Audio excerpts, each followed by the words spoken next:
दोस्तों कल ये कमेंट आया और ये कमेंट आने के बाद मुझे लगा कि मुझे आप लोगों से डिस्कस करना चाहिए, बात करना चाहिए, क्योंकि गाइस वो स्टूडेंट ने ये लिखा था कि सर मैं डेरिवेशन न्यूमेरिकल सब कुछ करता हूं पर मैं भूल जाता हूं। और जिसने ये कमेंट किया था मैं आपको बोलना चाहूंगा कि भाई आप ही ऐसे नहीं हो, सबके साथ ऐसा होता है। कोई यहाँ न्यूटन और आइंस्टाइन नहीं बैठा हो, सबके साथ, मेरे साथ, राहुल सर के साथ, सबके साथ ऐसा होता है। बस इसको खत्म करने का बहुत सारे लोग बहुत सारा जरिया ढूंढ लेते हैं जिसके कारण इनसे इन चीज को लेकर उनको परेशानी नहीं होती। तो गाइस मैं जब स्टूडेंट था, राहुल सर स्टूडेंट थे, तो इन चीजों को हम कैसे करते थे, कैसे मैनेज करते थे। इवन गाइस मैं बताना चाहूंगा कि हम लोग बहुत सारे जगहों पे जब जाते हैं या मेरे ऑफलाइन में, तो सबसे ज्यादा एक कॉमन क्वेश्चन हमसे यही पूछा जाता है कि सर आप इतने सारे सब्जेक्ट, या राहुल सर आप इतने सारे सब्जेक्ट को कैसे हैंडल करते हो और कैसे दिमाग में रखते हो, क्योंकि आप लोग डायरेक्ट बाय डायरेक्ट सॉल्व करते हो और आपके हाथों में बुक्स नहीं रहता है। आप लोग डेरिवेशन डायरेक्ट सॉल्व करते हो, डायरेक्ट या 10th स्टैंडर्ड का साइंस का कॉन्सेप्ट डायरेक्ट, या तो न्यूमेरिकल डायरेक्ट सॉल्व करते हो, या तो डायरेक्ट बोला जाए तो ये डेरिवेशंस हो गया, या तो मैथ के सम डायरेक्ट सॉल्व करते हो। तो कैसे कर लेते हो इतनी सब चीजें? एक सब्जेक्ट में हमारी हालत खराब हो जाती है, अब इतने सारी चीजों को कैसे मैनेज कर लेते हो और कैसे दिमाग में रख लेते हो? ऐसा क्वेश्चन हमसे एंड राहुल सर से तो बहुत ज्यादा पूछा जाता है। सो गाइस ये चीज का आंसर मैं इस वीडियो के अंदर देने वाला हूं। एंड नए हो तो प्लीज चैनल को सब्सक्राइब जरूर करना है। एंड गाइस वीडियो को लाइक अपने रिस्पॉन्स के तौर पे जरूर करके जाया करो, जिससे हमें बहुत ज्यादा मोटिवेशन मिलता है। एंड गाइस कमेंट में लिख के मुझे जरूर बताना कि सेम प्रॉब्लम कितने स्टूडेंट फेस कर रहे हैं। 12th बोर्ड एग्जाम नजदीक आ चुका है, बहुत ज्यादा टेंशन आ रहा है। इस टेंशन को खत्म करने के लिए मैं, राहुल सर और हमारी पूरी टीम आ रही है। जो हमारा क्रैश कोर्स स्टार्ट हो रहा है 25 नवंबर से। बट गाइस अगर आज कोर्सेज के अंदर इनरोल करते हो तो हमारे साल भर का जो रैंकर बैच का डिटेल कोर्स था वो भी बिल्कुल फ्री मिलेगा विद नोट्स के साथ, एंड पर सब्जेक्ट ओनली 399 गाइस। तो आज ही कोर्सेज के अंदर इनरोल करो, क्योंकि कुछ दिनों के बाद इस कोर्सेज का प्राइस अप होने वाला गाइस। डिस्क्रिप्शन में लिंक दिया हुआ है। अब देखो गाइस बहुत सारे ऐसे बच्चे होंगे कि जिन्होंने अप्रैल मंथ से पढ़ना स्टार्ट किया होगा, और अप्रैल मंथ से जब पढ़ना स्टार्ट किया होगा तो फर्स्ट चैप्टर उन्होंने कर लिया, जैसे सेकंड चैप्टर पे गए होंगे फर्स्ट चैप्टर उनके दिमाग से उड़ गया होगा। क्योंकि एग्जांपल देना चाहूंगा, फर्स्ट चैप्टर में अगर मैं रोटेशनल डायनामिक की बात करूं, फर्स्ट चैप्टर में इतने सारे डेरिवेशन, जैसे ही बच्चा सेकंड चैप्टर पे जाता है पूरी कहानी खत्म। मैथ में इतने सारे फॉर्मूले, बच्चा इधर से उधर गया वो फॉर्मूले गायब, रिएक्शन इतने सारे इधर से गया उसके फंक्शनल ग्रुप गायब, मतलब सब चीजें, डायग्राम्स इतने सारे बायो में सब गायब। तो किया कैसे जाए, इसको मैनेज कैसे किया जाए?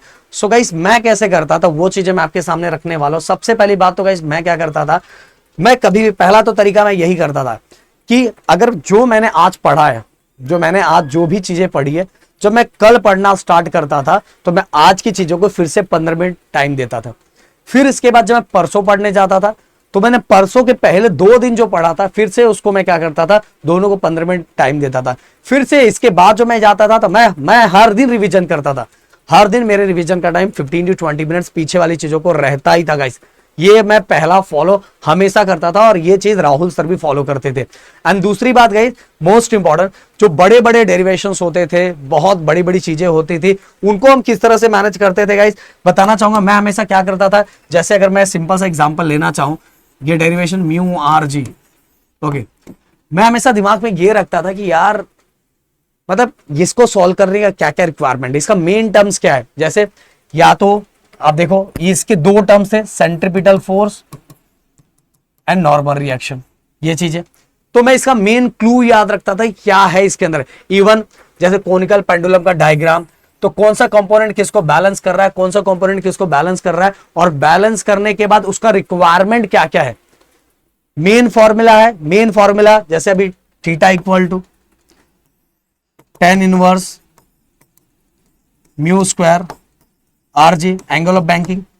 तो गाइस ये मैं खुद से क्वेश्चन पूछता था कि ये 10 इधर जाएगा, फिर इसके बाद इसका मैं उल्टा डेरिवेशन करता था, इसका रिक्वायरमेंट क्या है, इसका रिक्वायरमेंट क्या है, इसका रिक्वायरमेंट क्या है, इसका रिक्वायरमेंट क्या, और ऐसे ऐसे करके मैं डेरिवेशन करने के बाद उल्टी तरीके से भी एक बार डेरिवेशन करता था। मैं एक बार डेरिवेशन करने के बाद मैं उसका उल्टा तरीके से भी डेरिवेशन करता था कि जो मेरा फाइनल रिजल्ट आया उस फाइनल रिजल्ट को लाने के लिए उसके पहले का रिक्वायरमेंट क्या था, उसके पहले का रिक्वायरमेंट क्या था, और उसके पहले का रिक्वायरमेंट क्या था, और इसके अंदर जो मेन टर्म्स है इक्वेशंस को बैलेंस करने का वो टर्म्स क्या है, वो भी दिमाग में हम रखते थे।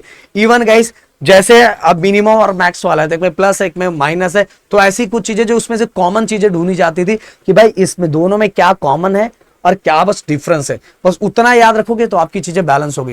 एंड तीसरी चीज गाइस अगर मैं बताना चाहूंगा तो मैं हमेशा क्या करता था, मैं राहुल सर हमेशा करते थे, मान लो एक चैप्टर बहुत बड़ा है, वो चैप्टर बहुत बड़ा है, तो उस चैप्टर के अंदर टोटल कितने टॉपिक्स हैं, और हर टॉपिक्स के आगे जो हमारे इतने ट्रिक्स वीडियोस फेमस है ना गाइस, ये सभी चीजें हमने की है, इसीलिए फेमस है गाइस।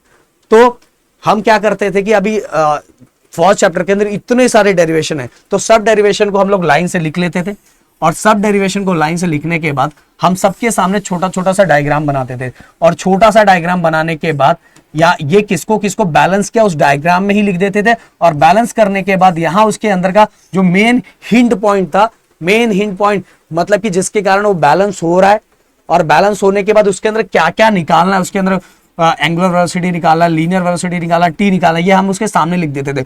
और ऐसा करके हम एक पेज बना लेते थे, और एक पेज ओनली एक चैप्टर के लिए बनाते थे कि इसके लिए इसके अंदर मेन बैलेंसिंग क्या है और हमें निकालना क्या है, और वो निकालने के लिए उसके अंदर क्या क्या रिक्वायरमेंट है, वो ऐसे ऐसे 3 लाइनें बनाते थे कि इसके अंदर बैलेंसिंग क्या है, क्या क्या रिक्वायरमेंट है, और हमें क्या फाइंड करना है। और ऐसे करके एक पेज पे कंप्लीट हम लोग पूरा एक बना लेते थे, जिससे क्या होता था कि अगर मैं थर्ड चैप्टर पे जाता था तो फोर्थ चैप्टर की बस मुझे एक बार ऐसे नजरों पे से घुमाना रहता था कि इसके अंदर क्या क्या बैलेंसिंग है, क्या क्या निकालना है, और उसका रिक्वायरमेंट क्या क्या है। तो मुझे फिर से पूरी चीजें पढ़ना और पूरा फिर से देखना, ऐसा कुछ करने की जरूरत ही नहीं, या फिर से पूरा बुक पलटना, ऐसा करना। बस एक पेज मैंने उठाया और फिर मेरे दिमाग में बैठ जाता था यार बस एक ही पेज तो है। और ये माइंड इस तरह से गेम खेलता है, कहीं अगर कोई 100 पेज दिया रहे और एक पेज में कोई लिख के अगर वही चीजें दे दे, जबकि है वही, बट वही अगर एक पेज में लिख के दे दे, तो हमारे दिमाग में ये हो जाता है, हमारा दिमाग उस वही सोचने लगता है, और हमारा दिमाग कैसा हो जाता है, कॉन्फिडेंट हो जाता है।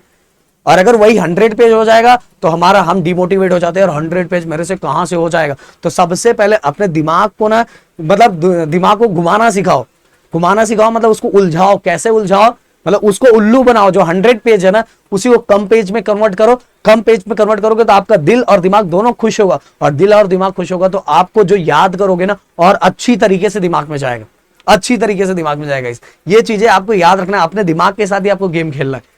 अगर दिमाग के साथ जो गेम खेल पा रहा है तो देखो हमारी मेंटेलिटी ऐसी होती है, हम जब पेजेस काउंट करते हैं तो हमें लगता है बहुत ज्यादा बहुत ज्यादा बहुत ज्यादा चीजें दी है। देखो आप में से बहुत सारे बच्चे अगर फोकस करोगे तो हमारा तरीका इस तरह से है कि हम बच्चों को बहुत सारी चीजें हार्ड रहता है पर इस तरह से प्रेजेंट करते हैं कि जिससे बच्चों को वो चीजें बहुत ज्यादा सिंपल लग जाए, और बच्चों के दिमाग में अगर वो सिंपल एक बार बैठ गया तो उनको कभी हार्ड फील ही नहीं होता कैसे। और एक बार उनको समझ में आ गया ना ये कॉन्सेप्ट किस तरह से, तो लॉन्ग टाइम तक ऐसा रहता ही है। और हम लोग तो आज भी जितनी भी चीजें होती है हमारे दिमाग में इसलिए बैठा हुआ, इसलिए फिट है क्योंकि हम इसको रूट पॉइंट को पकड़ के रखे। और कुछ दिनों के बाद अगर आपका कॉन्सेप्ट क्लियर हो जाता है गाइस, वैसे अगर किसी टॉपिक को आप देख रहे हो, ये जो ये चीजें टर्म्स देख रहे हो कि ये इसको बैलेंस कर रहा है, वो इसको बैलेंस कर रहा है, एक तरह से ये कॉन्सेप्ट ही है गाइस। अगर कॉन्सेप्ट को आपने बहुत अच्छी तरीके से समझ लिया तो आप लॉन्ग टाइम तक वो आपके दिमाग में रहेगा। और गाइस एक चीज और, कॉन्सेप्ट को स्टोरी के फॉर्मेट में समझने का ट्राई करो, स्टोरी के फॉर्मेट में। मतलब मार्क्स लाने के लिए, हाँ मार्क्स लाने के लिए तो अपने को पढ़ना ही पड़ेगा, फिर भी गाइस अगर आप उसको स्टोरी के फॉर्मेट में समझना स्टार्ट करोगे कि क्या कैसे था, अगर मुझे Vmax निकालना है तो मुझे क्या करना था, मुझे किसको किसके साथ बैलेंसिंग करना था, मुझे क्या करना था, कितने कंपोनेंट में डिवाइड करना था, फिर इसको किसको रूट में कन्वर्ट करना था, अगर इसको एक स्टोरी के फॉर्मेट में समझोगे तो सब चीजें लॉन्ग टाइम तक आपके दिमाग में रहेगा। और जब भी आप नया कुछ स्टार्ट कर रहे हो तो गाइस पीछे वाली चीजों को क्या करना है, आपको बार बार रिवाइज करते जाना। एक टाइम ऐसा आएगा कि फिर आपके दिमाग में वो चीजें फिट हो चुका रहेगा, और जब वो फिट हो चुका रहेगा फिर आपको भूलने वाला टेंशन खत्म ही हो जाएगा। और मैं बता रहा हूं ये बस आपके साथ नहीं है दोस्तों, ये बहुत सारे बच्चों के साथ, बहुत सारे बच्चे ऐसा फेस कर रहे हैं। शायद मेरी बात समझ में आई होगी। मिलते हैं नेक्स्ट वीडियो में। Thank you so much guys. जय हिंद एंड जय महाराष्ट्र दोस्तों।